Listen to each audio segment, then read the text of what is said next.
Growing up, I always felt overshadowed by my older sister, Megan. She was everything our parents seemed to value: academically gifted, disciplined, and consistently earning perfect grades. Megan had a natural focus and drive that made her seem almost flawless in their eyes. Meanwhile, I was the opposite in so many ways. I struggled to focus on school, procrastinated on everything until the very last minute, and was constantly forgetful. It wasn't just academics either. These challenges spilled into every other area of my life, leaving me feeling like I could never measure up.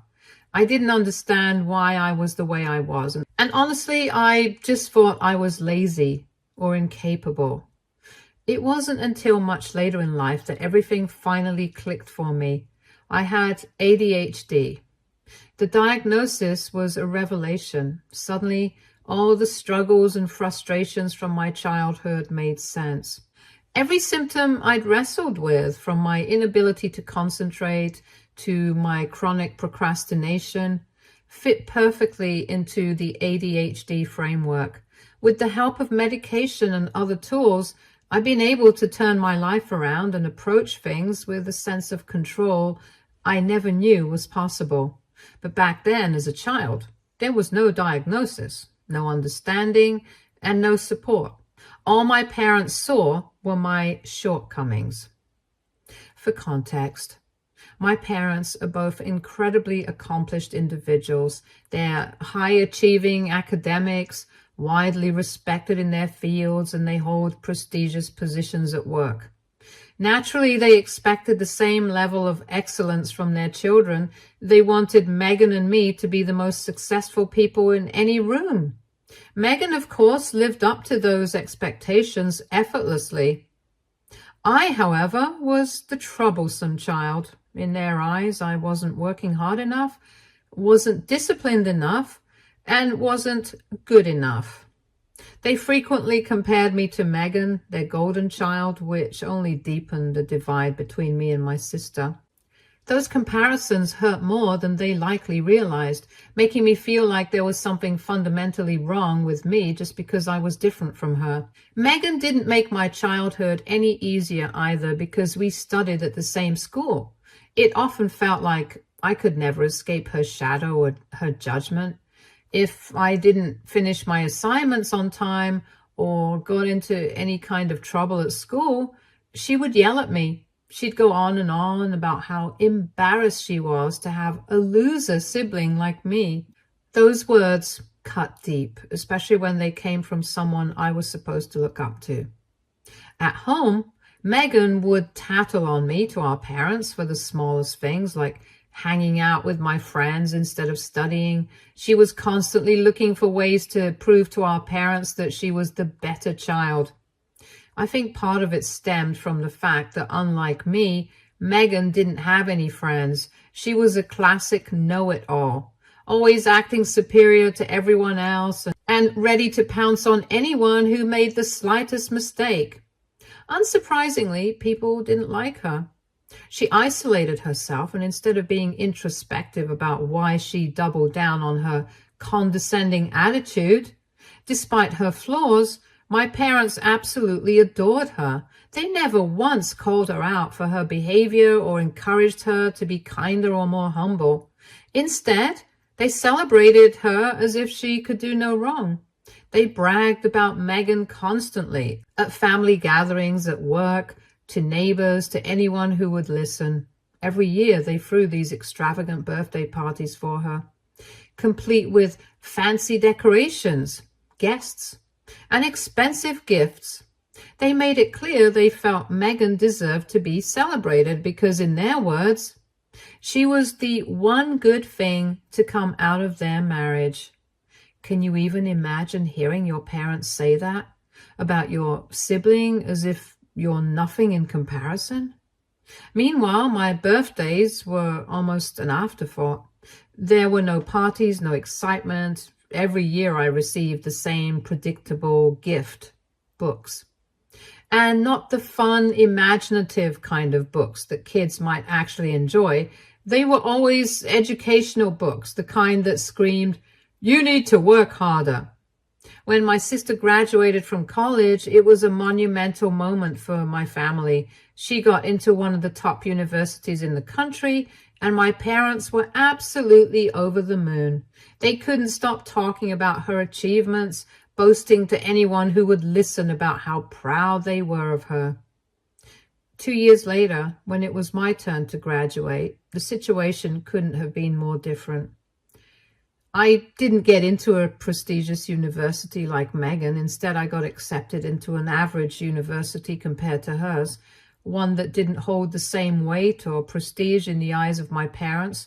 Their disappointment was palpable. My dad didn't even try to hide it. He told me outright that he had no hopes for me anymore. He said he just wanted me to be gone from their lives because he was too embarrassed to even tell our relatives where I was going to college. Those words crushed me. To hear your own father essentially disown you, all because you didn't live up to the same unrealistic standard, is something I wouldn't wish on anyone.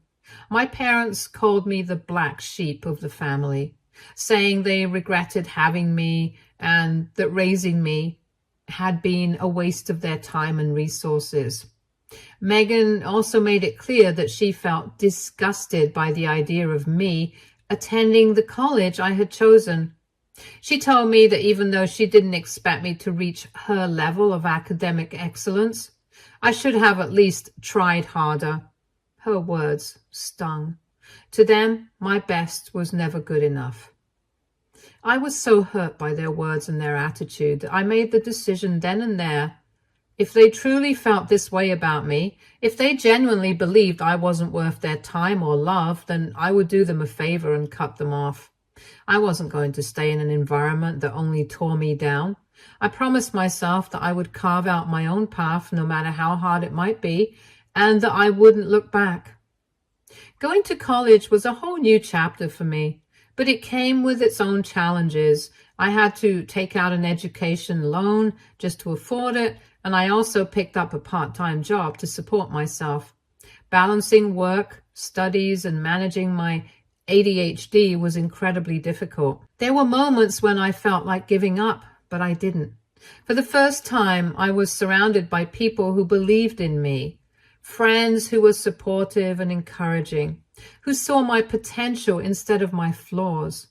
With their help and the right medication to manage my ADHD, I started to build a life that felt meaningful and fulfilling. Today, I'm an AI solutions architect working at a top multinational corporation. For the past 9 years, I've had zero contact with my parents or my sister, nor have I kept any tabs on their lives. I have worked hard to distance myself from that part of my life because it brought me nothing but pain. I usually avoid family events altogether to steer clear of any chance encounters with my parents or Megan. However, this time was my granddad's 80th birthday party. He personally called and begged me to come. I had not seen him in such a long time. He's one of the few people in the family who's always shown me kindness, and I couldn't bear the guilt of disappointing him on such a milestone occasion.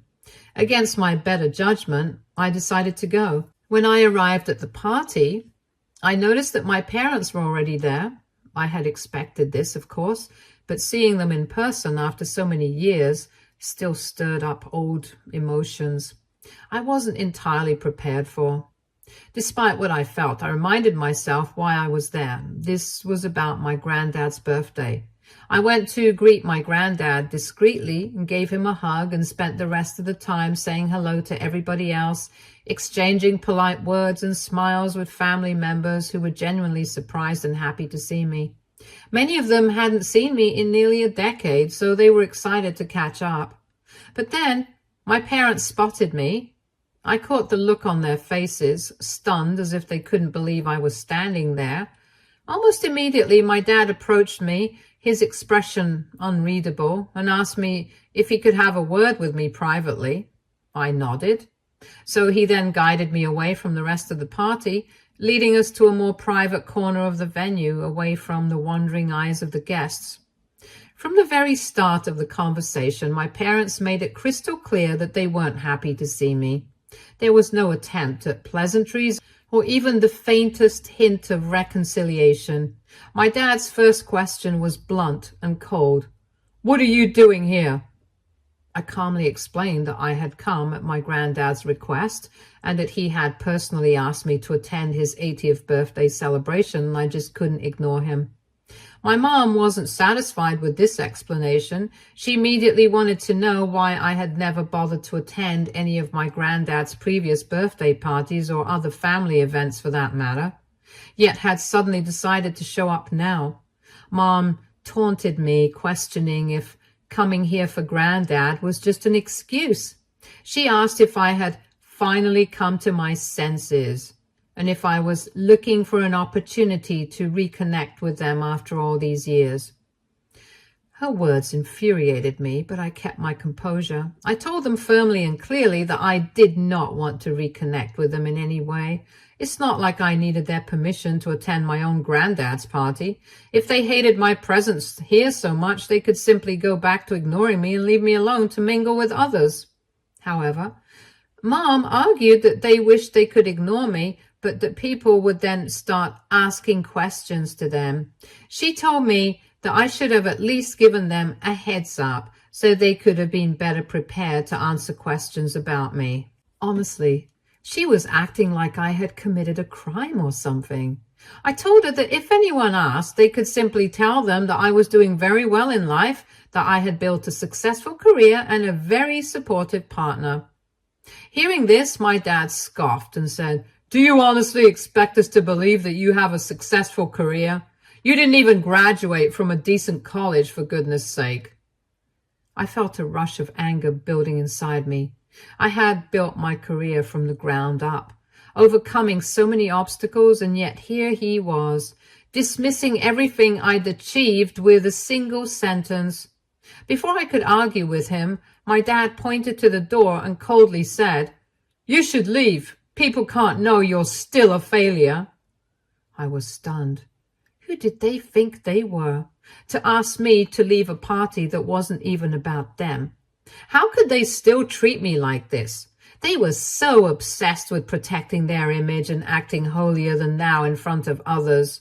Their hurtful, dismissive words made me realize that they still thought I was the same child they could just control. However, I wasn't the same person anymore. If they were so worried about what people might say, I decided I was going to teach them a lesson they'd never forget.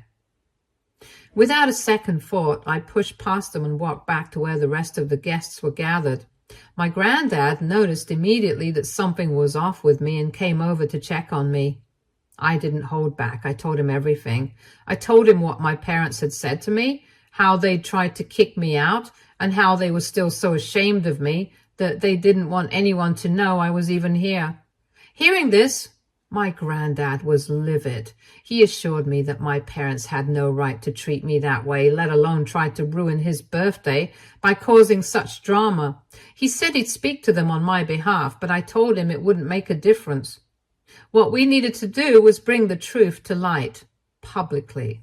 Luckily, my granddad agreed with me, so I then raised my glass and gently clinked it to get everyone's attention. The room fell silent and all eyes turned to me. I took a deep breath, steadied my voice, and started by congratulating my granddad on reaching such an incredible milestone. I thanked him for inviting me and said how much it meant to be there celebrating with him. And then I shifted gears and I told everyone how nice it was to see so many family members again after so many years. But I also explained why I hadn't been a part of these celebrations for nearly a decade. I'm sure many of you are wondering why I had never shown up to any family event over the years, so I'm going to tell you the truth. It was because of my parents. The truth is, my parents have always treated me like I was beneath them, making me feel like I was nothing more than a burden to them over the years.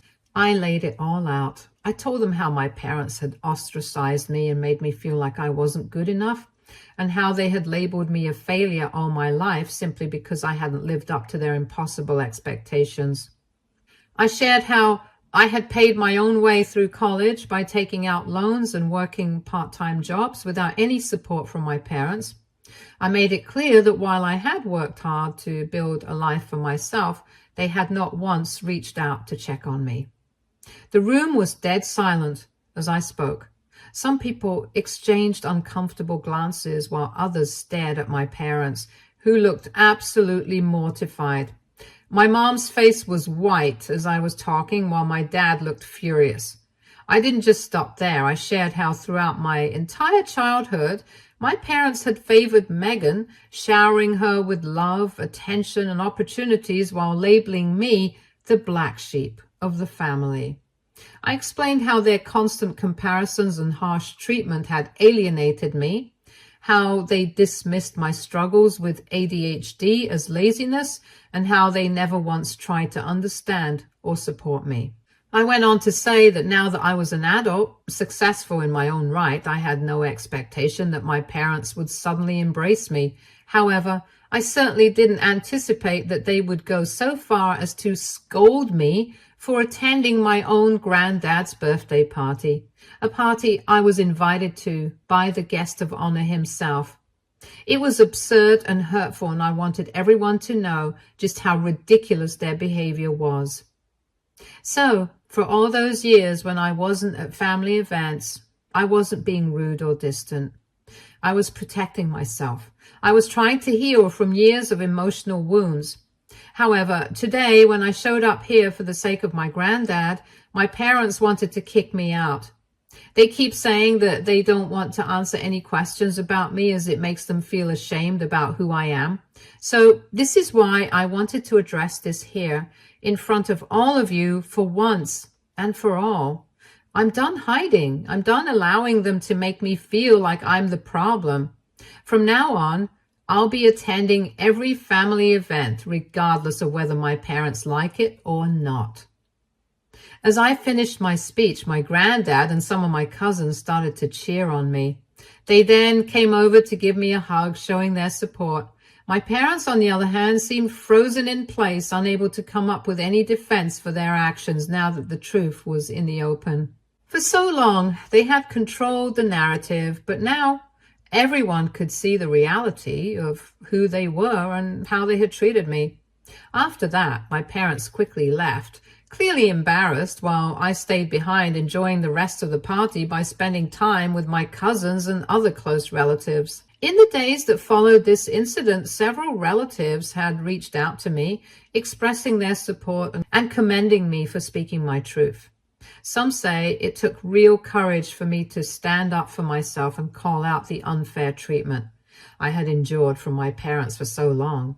A few have even apologized for not recognizing what I had gone through earlier or for not reaching out to me sooner. However, not everyone agrees with how I handled the situation. A handful of relatives feel that I should have kept the matter private, arguing that I went a bit too far by exposing my parents publicly and humiliating them in front of the entire family. So Reddit, AITA, Update 1. I must say all of your comments have been incredibly kind. I'm genuinely overwhelmed by how many people have reached out to check on my well-being. For everyone asking, I'm doing okay mentally. All throughout my childhood, I became accustomed to my parents treating me like trash. It was painful, and I carried that hurt for so long. But as I've grown, I've learned to stand up for myself. The moment at the party was a culmination of years of pent-up emotions and truths I had suppressed, and honestly, I'm glad I spoke out. I have no regrets about defending myself and finally letting the family know my side of the story. For those of you wondering about where Megan was during the party, she wasn't there. According to one of my cousins, she was on a work trip, which explains why I didn't run into her. And honestly, I'm relieved. If she had been there, she would have likely jumped on my parents' bandwagon and said something nasty to me also. After all, Megan is always quick to criticize and demean me, so her absence was, in a way, a small mercy. Some of you have asked why, during those tough times, I didn't seek financial help from other family members when my parents refused to support me. The truth is, back then, I was young, naive, and easily swayed by their words. When my parents and Megan mocked and insulted me, calling me a failure, belittling my college, and questioning my worth, I internalized all of it. I genuinely believed that the rest of my family would feel the same way. The thought of airing our dirty laundry to others back then and potentially facing more rejection was mortifying to me. I was also proud, so I made up my mind to handle everything on my own, no matter how difficult it was. When it comes to my granddad, I need to emphasize that he has always been supportive of me in his own way. Financially, he hasn't been very stable, so I couldn't have relied on him to help with my college expenses. However, his emotional support has been invaluable, and he's always believed in me and understood the dynamics between me and my parents. He knows the whole story, every bit of it, and he's never judged me for cutting ties with my parents. In fact, I'm deeply grateful to him for giving me the opportunity to speak at his party and for standing by me when I decided to expose my parents for who they truly are. Anyway, since that moment at the party, I've heard from multiple relatives that my parents are facing serious backlash from people who were horrified to learn how cruel they had been to me. Many of these relatives had no idea about the extent of their behavior because my parents had always gone around painting me as the problem child. Clearly, they had created this narrative to protect their own image while sweeping their toxicity under the rug. Now that the truth is out, it seems their facade is finally starting to crumble. I can only hope that this public embarrassment will serve as a wake-up call for them. Maybe, just maybe, they'll reflect on their actions and come to their senses. But even if they don't, I've said my piece and I feel a sense of closure. Update 2. So Megan reached out to me this week. She heard from our parents and relatives about what happened during the party, so she called me.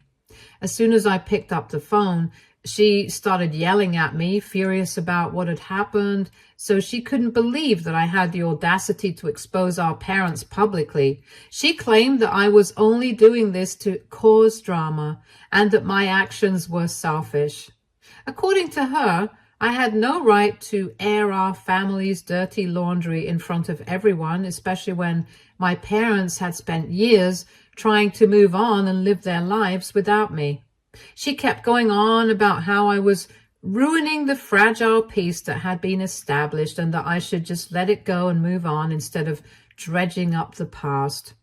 She asked me, "What do you want from them? An apology? Really? For what? Just because they didn't pay for your college fees? You want an apology because they were disappointed in you? An apology because they always pushed you to be better? An apology because they wanted the best for you?" I couldn't help but scoff at her. Megan had always been the one to side with our parents, no matter how badly they treated me. She never understood the hurt I had gone through, always brushing it off as family drama. It was easier for her to pretend everything was fine than to face the truth. I pointed out to her that pushing someone to be better doesn't mean humiliating them or mocking them for years when they don't meet one's expectations. What I needed from our parents wasn't just more pressure, it was support, love, and understanding. I told her how much I wished they had been the kind of parents who saw me for who I was and helped me navigate my challenges rather than berating me for falling short of their impossible standards. I never asked them to give me a perfect childhood, but I just wanted parents who had my back and understood me, not ones who saw me as a disappointment. Megan argued how if I really felt this way, I could have sorted out my feelings with them privately instead of exposing them publicly. She said that our parents had worked for years to build a certain image, and now all their accomplishments seemed meaningless because all anyone was talking about was how awful they were for abandoning me all those years ago.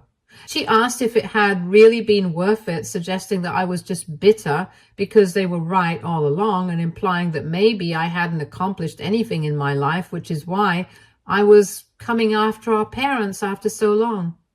I just laughed at her words and calmly told her that despite all the terrible things our parents and she had put me through, I had built a successful career. The reason I had exposed our parents had nothing to do with my accomplishments.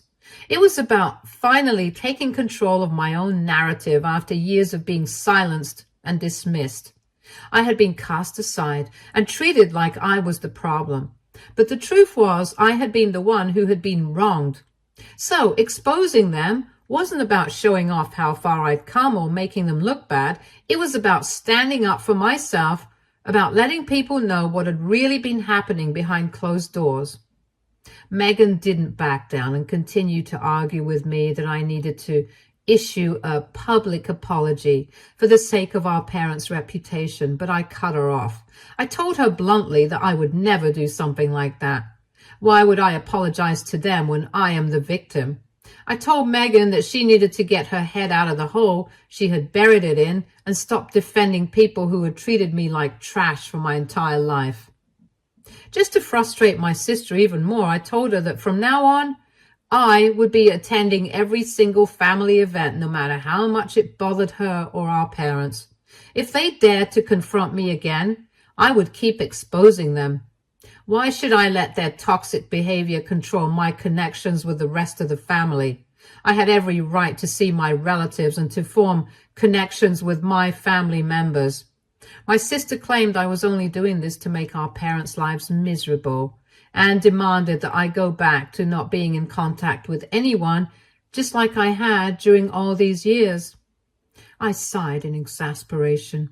Clearly, Megan and I weren't going to see eye to eye.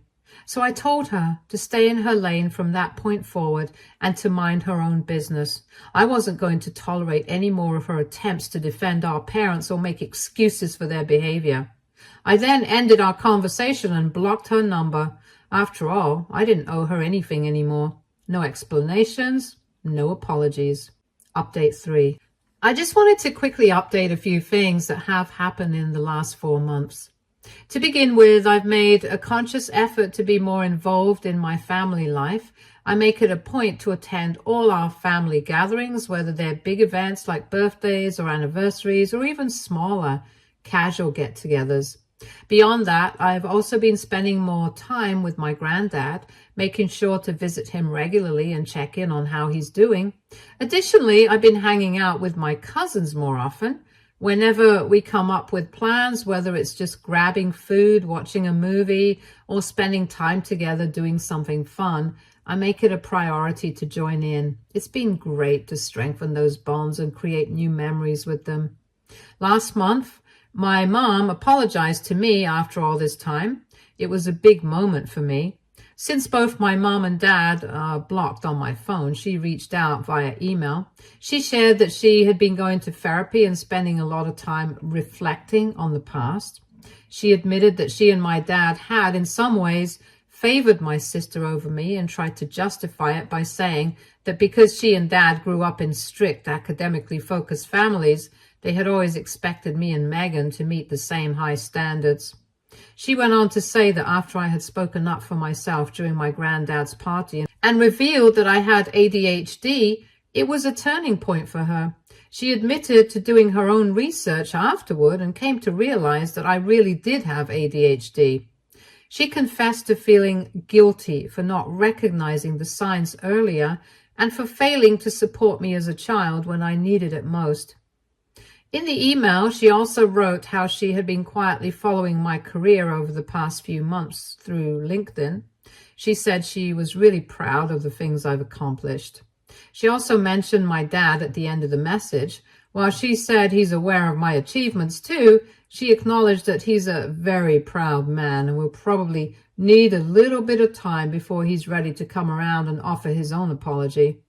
Honestly, I'm still shocked that my mom wrote all of that to me. If only she had been this understanding while I was growing up, my childhood could have been so much different. That said, despite her email, I haven't unblocked her or my dad. I'm still not ready to forgive them. Stay tuned for more stories from Argo Relationships.